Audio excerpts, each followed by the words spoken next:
My name is Kevin Jones. I am a developer relations engineer working at Edge and Node. Very, very excited today because we're going to be showing off some stuff that I built for x402, integration with Ampersand as well, which is our dashboard for humans to be able to see what's going on with agents and be able to add control layers to your agents. So very excited to show that off. And really just catch up with you guys. So we're going to be doing this weekly session. So this is the first real true session. We did one a while back previously, but this is the first of the series. We're going to be doing it every Friday at this time. So this is 12 p.m. Central for me. This is going to be 10 a.m. Pacific Standard Time. I don't know where you're at dialing in. Please say something in the comments and please follow along. We're going to be live streaming every time to Twitter. We'll also be live streaming to YouTube. So please come in here. If you're interested in coming on the show, you got something you want to show off, reach out to me on X. My name is CryptoMastery_, or you can also ping the Edge and Node X account, and we would love to have you on. But yeah, so let's just dive right into it. I think it's been an exciting last few months for x402. We're going to be talking a little bit about what x402. We're going to show off a demo that I built that is quite interesting, just like a fun little demo about how you might use Ampersand, which is our SDK and our API layer for interacting with agents. And we're just going to show off exactly how that works and kind of dive into Ampersand a little bit. So if you're not following this account already, please follow the Ampersand AI account. So there's Ampersand X account. There's also the Edge and Node X account.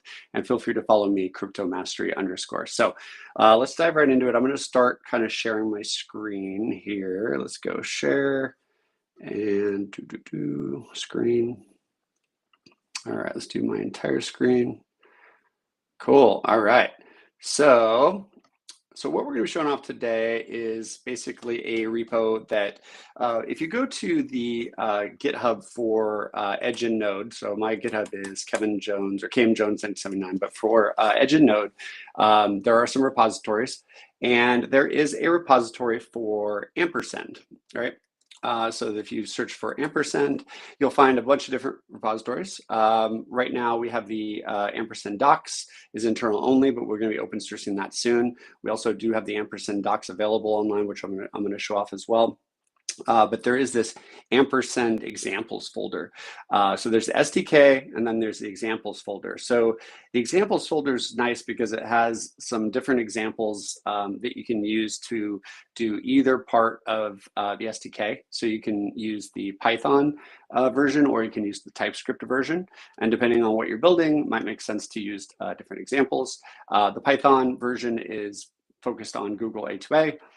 The TypeScript example has examples for doing MCP, and it also is we're in the process of adding HTTP. I don't think it's in there yet, but it should be available soon. So I've gone ahead and basically forked this repository into another repo on my machine or on my GitHub, which is called x402 Barista. So it's like a barista app. And it's basically, like I said, a fork of this Ampersand examples. So if anyone's getting started and they want to build an agent, you could just fork this Ampersand examples, and it's a really good starting point for you to build an AI agent. And we'll kind of dive into why you would want to use the SDK in a little bit here. But here we have the x402 Barista. So if we go into the TypeScript folder, so the example I built was for TypeScript, and it's for MCP. And inside the examples folder, you can see I added a new folder here. I just pushed an update 4 minutes ago called x402 vendor app. Now this vendor app is basically exactly that. It's a vendor. So it's a way for you to show off how you could use a x402 enabled vendor to sell something, right? So let's go ahead and start it up first, and we'll do a little demo of it so you guys can see how it works. So I've gone into this repository already, and I've gone ahead and now I need to spin up the front end. So I'm going to do npm run dev to spin up that front end. This is going to load up by default. It's usually port 3000. I've kind of overrode this to port 3010. Okay, but it's really up to you. You can use any port you want, and we'll load that up. And then we also need to start up the MCP server. So the example that I'm using is a two-pronged approach.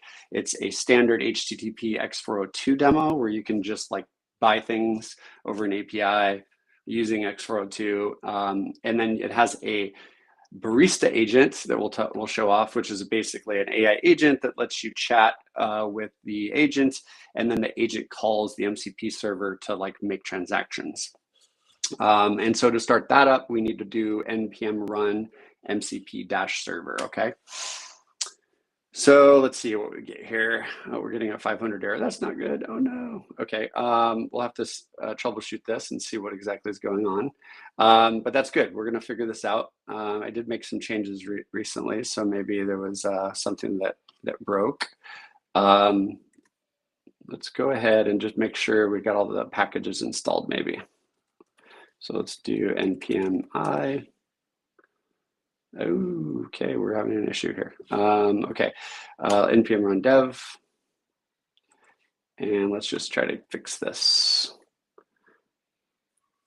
Looks like maybe last push or something like that. You know what I'm going to do actually is just reset to the working version, I think. Okay, let's paste this error and see if we can fix it. While that's doing that, let's go ahead and load up the project repo, and let's take a look at the README here. So there's a README that talks about the vendor app itself, kind of how it works. Basically, it's a front end running in Next.js, so we're running Node.js.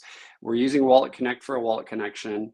We're using the Coinbase CDP facilitator, the Coinbase Developer Platform Facilitator, because we are using the production endpoint. We're using x402 version 2, and we're also using the official x402 protocol SDK. We're using the helper package, which basically lets us interact with the facilitator in a configurable way. And we also have the hooks for hooking up to Ethereum and for getting like chain information, just like a very, very simple kind of way to connect to the application itself. And then the Wallet Connect as well, which lets us connect. And then we have some basic styling with Shad CDN, so it kind of looks nice. Some other stuff. And then we have full TypeScript, full CSS, and pretty much all working. Okay, so all you should have to do is check out this repository, go into this folder here, into the x402, and run either pnp install or npm install the dependencies. And then it comes with a example env file. Now, there's going to be some environment variables that you're going to need to set to get this up and running. If you don't have one already, you can go to the Wallet Connect website and get a Wallet Connect project ID, which is basically how you're like establishing your connection to the blockchain.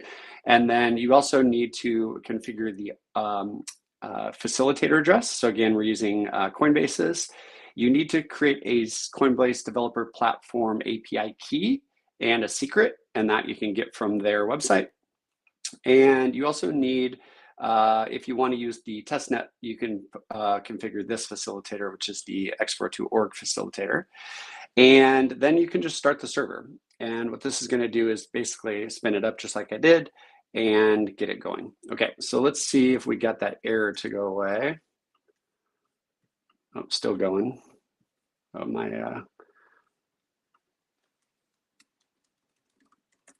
let's see if it's actually loading. Oh, there it goes. Oh, it works. Okay, cool. All right, so let me go ahead and disconnect here just to show the flow here. So this is the application. And what I'm going to do is just go in here to developer tools and just kind of reset the application. So if we go to the application tab, I'm just going to clear the site data, refresh, so that this is exactly the experience that you would get as a developer. Okay, so you come here and we have this kind of interface that allows us to connect our wallet. We can connect to either Wallet Connect or MetaMask, very simple connection. We connect, and then we have a ability to add items, okay? So here we have some green tea, espresso, milk tea. We can kind of choose what we want to add. I'll just go ahead and have matcha green tea, and sure, we'll do a classic espresso. There we go. Okay, and this is going to create these items for us to buy. So we can also like have this interface here. This is just an example of how you could like add some kind of menu item. It's basically just a JSON object with all of the information that you need to make the payment on via x402. So things like the network that you want to receive the payment on, what token you want to use, what the asset address is of where that token needs to come from, where the payment needs to go to, right, where we're actually sending the payment, and anything else like the image and the name and description and stuff like that. So you could like basically customize this to really sell anything. So for this demo, we just use tea and coffee because everyone loves tea and coffee. So we're connected with our wallet, and it should actually be on base because we're going to do mainnet here. Yep, we're on base and have some funds on here. So let's say I want to buy this green tea. So the current implementation here lets you buy stuff using just standard x402 by just making a payment. So we can say order now, order the matcha. And what this is going to do is going to say, okay, well, if you want to order this matcha, it's going to come back with the instructions, which says that you need to actually pay a nickel in USDC. This is the address that it needs to be made on. This is the chain, and this is where the payment should go to. And then it's going to basically create this intent. And then we can go ahead and look at those kind of details and then confirm. And so this is making a crypto payment directly through the front-end application. Now, as you can see, the payment was successful, and we were able to get our matcha tea. So at this point, we would show our little QR code to the barista, and then she would make it for us or something like that. So this is a very much like manual kind of process, and it is using just like standard crypto rails. So we're just calling an API, requiring an x402 payment, and then making that payment over crypto rails. But what if we want to use like an AI agent? So this implementation is very similar, but in the sense that we're utilizing the Ampersand SDK to control how many transactions actually flow through here. So if we look, we should see, let me just double check here and make sure this is up. Okay, so we should see, we could be able to make a call directly. So we could say like, hey, I would like a matcha green tea. So this should basically go out, see what is available in the inventory. In this case, we're using an MCP server. It's saying that, hey, sure, matcha green tea is a great choice. It's a premium matcha, it should have asked me to pay for it. Will you purchase one for me? It's always funny. Sometimes you get like different experiences. There we go. So you can see here, I just told it, hey, go ahead and make a payment and purchase this tea. Oh, there it goes, paid via x402. Okay, so what we can do now is come into Ampersand, which is the dashboard here, and we could take a look. So I've previously logged into Ampersand, and I also created an agent. So the way that Ampersand works is you have a privy account that you log in with, and you can basically create agent accounts that have controlled spending limits. So let's just show what that flow looks like. So we could say like, hey, I want a new agent. I want him to be called Bob. I want him to have some like daily limit, like he can only spend $1 a day, or a monthly limit. You also could say like only per transaction limit, like maybe you only want him to spend up to 25 cents on a transaction or something like that. And you can also have it auto collect any payments that get made. So this could be a buyer agent or it could be a seller agent, right? And then it generates a private key, right? So I've gone ahead and already did that. And I did that for a couple different accounts, but more specifically today, we can see on 122, which actually looks like the date might be wrong here, but there is a spending of 5 cents. So this was previously when I first did the demo on January 7th. So I guess when I first built this app. And then I did the demo on the 8th, probably like recorded a video and showed some people. And then here I did the demo today. So the date's off a little bit. It could be that it's using like UTC or something like that. But we are able to see that spending. So altogether, we have 25 cents that has been spent from this agent. And so this could be over a duration of, a certain amount of time. And we're only looking at the last 3 transactions, which is actually 15 cents. But it looks like it's a little off. If we actually click on the buyer here, maybe we can see more information. Here we go. So, okay, here we go. So there are some other purchases that aren't included here. And that's where we see the 25 cents from. So these are all those purchases. And we could say all time and probably see those. Let's see if it works.